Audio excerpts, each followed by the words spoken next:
Hey everyone, Phi Farley here. College basketball best bet, March 3rd. Happy Wednesday, everybody. Off another win yesterday. Keeping the streak going. That is 6 straight non-losers as we won last Wednesday, last Thursday, push on Friday. Win on Saturday, win on Sunday, win on Monday, win on Tuesday, and look to get another one today for a full week's worth of wins. Nice job for everyone who followed along. Hopefully you did. If you did, throw a comment down below just that you got a win yesterday. That would be awesome. It would pump me up to keep me going here down the stretch. And it'd be good to see. So if anyone did capitalize, even if you took Wright State first half, like I was saying, if you wanted Wright State, take them first half.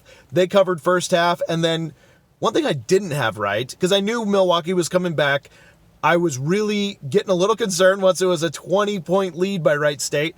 But to come all the way back, hit overtime, and then get the outright win, did not see that coming.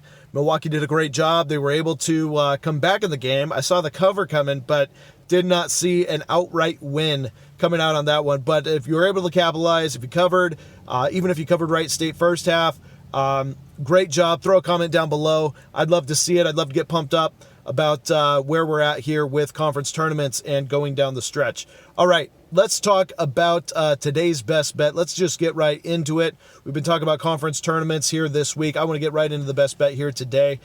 Going with Big East. So Big East is one of my favorite conferences. I love this conference. You got a lot of really good schools here. A lot of schools that were mid-majors, were Cinderellas at their time.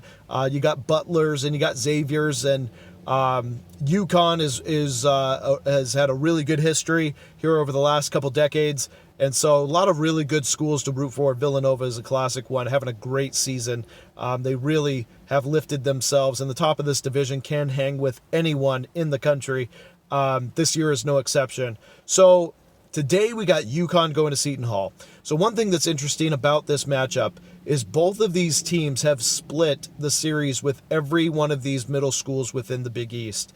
Now, specifically, let's look at UConn. UConn has been undervalued by the lines makers all year, and they continue to cover. They continue to have good performances, especially when they win games. They end up covering those games quite handily in most of the matchups. So bottom of the division, DePaul, Marquette, Butler, they swept the series. Now we go to Georgetown, Providence, St. John's, Xavier, Seton Hall. In each one of those games, they have split the matchup.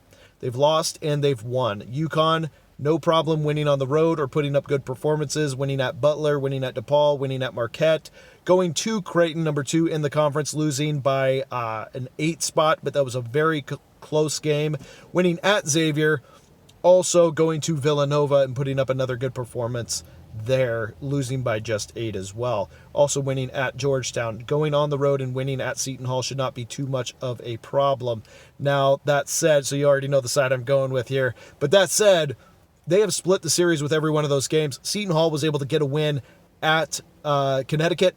So this one is going to be coming back the other way to UConn. UConn is the better team in general. KP has this right. KP actually does not undervalue UConn. They have this correct. They have them at a 19.74 points above the average team in the country at number 28 overall. I think that's pretty accurate. I think that's pretty darn close to where they belong. Meanwhile, Seton Hall sitting at number 44 in the country at 16.66. So they have this line at about 3, and then you can give 3 points to the home team. I'd say 2 here with the lack of a crowd.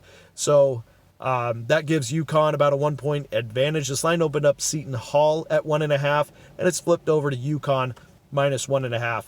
Throw in revenge and throw in how UConn has been able to redeem themselves against every single loss this season. They've been able to bounce back and get the win in the second game, holding aside Creighton and Villanova, the 2 teams above them.